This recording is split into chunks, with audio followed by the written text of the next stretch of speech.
میرے نبی پاک علیہ الصلوۃ والسلام نے ارشاد فرمایا، حضرت جناب سیدنا علی المرتضیٰ شیر خدا رضی اللہ تعالیٰ عنہ فرماتے ہیں کہ ہم نبی پاک علیہ السلام کی بارگاہ میں حاضر تھے تو ایک بدو آیا، دیہاتی عام سا آدمی۔ یہ جو عام سے لوگ آتے ہیں نا، یہ کئی دفعہ خاص ہی باتیں پوچھ جاتے ہیں۔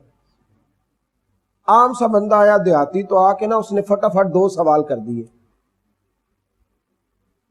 عرض کرنے لگا، یا رسول اللہ صلی اللہ تعالی علیہ وسلم، حضور مجھے اسلام کی آسان ترین چیز بھی بتا دیں اور مشکل ترین چیز بھی بتا دیں، آسان بھی بتا دیں اور مشکل بھی۔ یا رسول اللہ علیہ السلام دونوں باتیں ارشاد فرمائے تو میرے نبی کریم علیہ السلام نے ارشاد فرمایا، بھائی اسلام کی آسان ترین چیز کلمہ پڑھنا ہے، لا الہ الا اللہ محمد رسول اللہ صلی اللہ تعالی علیہ وآلہ وسلم۔ فرمایا آسان ترین چیز کلمہ پڑھنا ہے، مشکل ترین چیز حرام سے بچنا ہے۔ یہ مشکل ترین کام ہے مشکل اور ہے بڑا ضروری۔ محبوب کریم علیہ السلام فرمانے لگے کہ آسان ترین کام ہے، بس کلمہ پڑھ لیا ختم ہو گئی بات، لیکن مشکل ترین کام، اور اس بات میں بڑی حقیقت ہے۔ بڑے بڑے پرہیزگار لوگ، بڑے بڑے وضعدار لوگ، اور بڑے بڑے مصلح اور بڑے بڑے عبادت گزار اور بڑی بڑی کھلی باتیں کرنے والے رزق کے معاملے میں پرواہ ہی نہیں کرتے، وہ کہاں سے آ رہا ہے، کس طرح کر کے آ رہا ہے، بس ٹھیک ہے آنا چاہیے، انہیں کوئی اس کا خیال نہیں ہوتا۔ وہ لوگ جو کپڑا بڑی احتیاط سے لیتے ہیں کہ یہ میرے اوپر فٹ آئے گا کہ نہیں آئے گا، جوتا کئی دفعہ پہن کر چل کر کے دیکھتے ہیں کہ یہ چلنے میں تکلیف تو نہیں دے گا، جو گاڑی خریدتے وقت محسوس کرتے ہیں کہ اس میں سفر کرنا آسان تو ہوگا، وہ رزق کے معاملے میں احتیاط نہیں کرتے۔ وہ یہ سمجھتے نہیں کہ یہ میرے وجود میں فٹ آئے گا کہ نہیں، یہ میرے خون میں شامل ہو کے درست رہے گا کہ نہیں رہے گا۔ اور میرے نبی کریم علیہ الصلوۃ والسلام نے پوری وضاحتوں کے ساتھ بات سمجھائی۔ اب تو میں نے تو یہ دیکھا ہے کہ لوگ نا ہیلوں بہانوں سے جائز کر لیتے ہیں، ہیلوں بہانوں، اور نہیں جی میں نے کوئی زبردستی تھوڑا کی ہے، بس آ گیا تھا، میں نے کوئی زبردستی تھوڑی کی ہے، آ گیا تھا بس۔ اور کئی بہانے لوگوں نے بنا لیے ہیں پیسہ جمع کرنے، وہ میں جی غریبوں کی مدد کر دیتا ہوں، میں امیروں کو لوٹتا ہوں، صرف غریبوں کو۔ بھئی تیری ذمہ لگایا اللہ نے حساب لگا لینا کہ تو ذرا امیروں کا حساب کر۔ اور بہانے بناتے پھرتے ہیں، تلاش کرتے پھرتے ہیں، وہ جی ایسے ہو جائے تو پھر کیسا ہے، وہ یہ بھی تو تھا نا، اس میں فلاں نے بھی تو ایسے کیا تھا نا، ہمیں بھی تو تھوڑا دینا پڑتا ہے نا جی، آفیسر بھی تو رشوت لے رہا ہے نا، میں نے 2-4 ہزار لے لیا تو کیا ہوا، او خدا کے بندے اس نے اپنی قبر میں جانا، تو نے اپنی قبر میں۔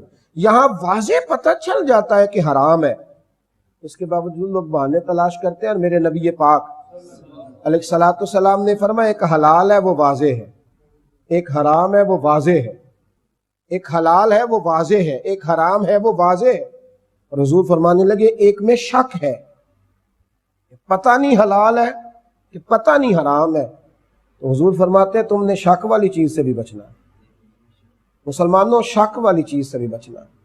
تھوڑا کھا لو، شاندار کھاؤ، اچھا کھاؤ، لیکن تھوڑا کھاؤ، رزق حلال کھاؤ۔ آپ یقین کریں میں اکثر کہا کرتا ہوں کہ جو چھوٹا گوشت کھاتا ہے اس کی تو پرہیز بڑی جلدی شروع ہو جاتی، لیکن جو مزدور 400 روپیہ شام کو کما کر کے لاتا ہے، ایک وقت وہ کھاتا ہے ہفتے میں 1 دن گوشت، ہر روز دوپہر کو اسے اچار کھانا پڑتا ہے، پر اس کی صحت بڑی اچھی رہتی، اس کی طبیعت بڑی ٹھنڈی رہتی۔ اور یاد رکھیں مومن اپنی زندگی میں یہ بات سمجھ لیں، پلے سے باندھ لیں کہ رزق حلال کے بغیر روحانی زندگی آگے نہیں چل سکتی،